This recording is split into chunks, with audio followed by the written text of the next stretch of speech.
that gets back to why, because we're not gonna do a section by section vote on the budget. We're not.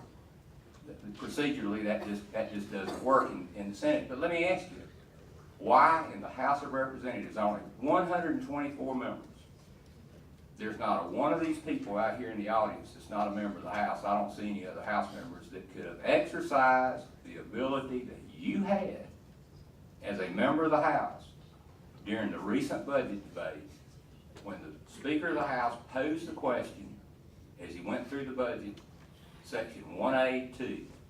Any objection? Senator, I made it very clear that when there is a vote on the record, the bell will ring. If the bell rings, there's no question for anyone to ever miss a vote because they know to run back into the chamber. Why didn't you insist on a roll call on every section? You know, I think that I'm insisting on the passage of this bill, and I'm not gonna play games with you, Senator. With all due respect, I realize I'm in your chamber, and I wanna offer all the respect that I can. But here, all I'm seeing is the fact that we tried to bring this to the Senate floor. You promised Senator Davis a hearing. Now you won't let Senator Davis really talk about this issue like we want him to. Wait, that's unfair. That's unfair. I mean, he asked to turn around and participate, and you said he wasn't part of the Haley, now subcommittee. that's not your business. That's unfair. Mr. Chairman. We don't tell you how to conduct meetings over in the House, and we follow our procedure over here, and you know better. You know better. And I've got to ask the Senator from Lexington and then the Senator from Spartanburg, but please. Ms. Haley, the question that you sort of didn't answer that was asked to you, the bell is caused to ring because of a member or members of the House requesting a roll call or asking for a vote. Now, the truth of the matter is, if you just give it a direct answer, yes or no, could you have raised your hand and asked for a roll call vote on any of those sections that the Senator just talked about at any time causing the bell to ring? I and many other members of the House did ask for roll call on many sections of the budget, especially those. And you were denied? No, sir, we were allowed that. But on the truth, the question is, it's very simple. Yes, I asked for roll call votes on different sections Has of there the been budget. any sections that you didn't ask for roll call vote?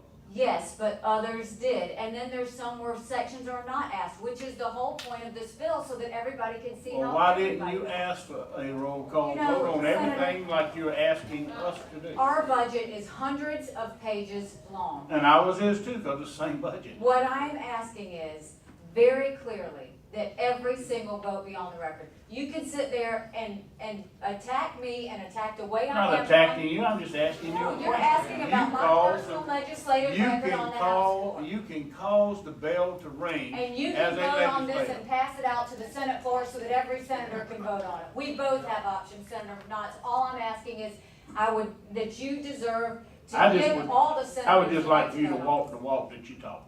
Sir, I have done that for 2.5 years and I will continue to do that. I hope you will. I am very proud of the way I've handled myself in the House, and I think the fact that I was voted in by 83% of my district last year, the highest of any member of the House, would say a lot on that front.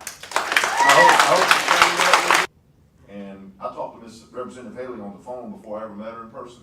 And this was in December of 2008, I believe, and we discussed this. And so, I mean, it's been a while since she's been working on it. This isn't something she came up with. And I want to ask you a question. Did you know you were going to run for governor in December 2008? No, I did not. Okay, I needed that for my personal Thank you. clarity. Anybody, any member of this body can ask for a roll call vote at any time. I know I can do that. But it shouldn't be my duty to have to go ask for a roll call vote on every bill. It shouldn't be my duty to have to go ask and ring the bell and have all these other senators looking at me, wanting to know why I'm calling for a roll call vote on their bill that nobody has a problem with. You know, under this logic, I guess today I need to go in there in the Senate and call for a roll call vote on everything. That's what I should do. But I think the bill that they're talking about passing, it keeps me, or the senator from Greenville, senator from Edgefield, senator from Dorchester, senator from Beaufort, it keeps us from having to go ask for that. It outlines certain things that we need to have recorded votes on, and it singles out the ones that we don't. Like the introductions and announcements and resolutions that the lady spoke on before. It was here from the first time. And that's just the point I wanna make, is I don't think, you know, there are constituent issues, but if I hear a bell ringing or a roll call, I know to come in there. I just wanted to say that. You're right, I appreciate it. Thank you, sir.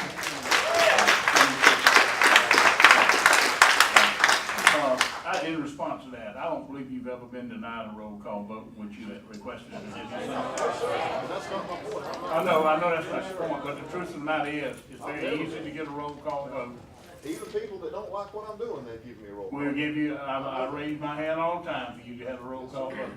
Yes, sir. Now, it's not the fact that anybody's trying to hide, it's just the fact that, like you said, if there's something nobody in the chamber disagrees with, and they say unanimous consent for passage of the bill, unanimous means everybody, right? And you do have a right to go up and put your statement in the journal, or either if you have a disagreement with it, you can, right? Yes, sir. Senator Dorchester. Well, Mr. Chairman, first of all, I agree with everything Representative Haley has said today. But secondly, I want to say, I've been denied a roll call vote. I was distracted by the senator to the left. Within 3 seconds, there was a voice vote. Is that Senator Sheetman you talking about? No, not this. I'm talking about where I was sitting. And then, I asked unanimous consent for roll call vote because it was done so quickly and I wanted a roll call vote. Now it's denied. Now fortunately, Senator Shaheen stood up, you may recall this, and said, having voted on the prevailing side, I moved that we reconsider, and we got a roll call vote. Now, I just don't want people to think that all the senators think that we are not denied roll call votes, or there's not manipulation to deliberately avoid the roll call votes. And I want to also understand what I was asking earlier, and with all due respect, any time a unanimous consent request is made, a unanimous consent request, it's in our chamber or the House chamber, it only takes one senator or one House member in that case. One House member becomes more disproportionately powerful in that respect in the House, because there's 124 of them, 123, not counting one that's residing. But the mathematical side of it is they are more powerful because it only takes one. It only takes one to trigger something else. And that's what I was asking earlier. If the requirement for a roll call on every section of the budget was so important, why didn't one member object to the routine? I could go through the House Journal and count them, but there's probably several hundred sections of the budget that were adopted by unanimous consent, not by roll call. Several hundred. Senator, let me just say that this should not be a procedural obstacle course that is so complex that even most of us senators can't keep up with it or figure it out. There's nothing. Yes, sir. I'm telling you. There's nothing complex about the presiding officer saying, does any member object? Senator, I think this whole discussion and all these rules and all these exceptions and all these things we got to do on all these bills is very complex, and it's hard and impossible to keep up with. I've been denied a roll call vote, and we ought to be figuring out how to make happen what the people want, not figuring out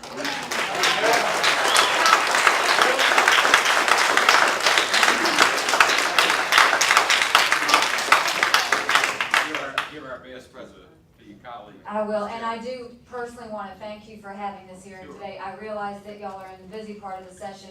I also want it to be very clear that we only have about 3 weeks left for this to become permanent law. And if we've gone through the House, I would again respectfully ask that you allow this to be debated on the Senate floor. If for some reason you continue to push for your rule to water this down, then I would ask for one of the other senators in the room to please consider making sure that the pure version of this bill is brought to the Senate floor. It is that important, and I hope that you will consider and change your mind. Thank you very much for your time.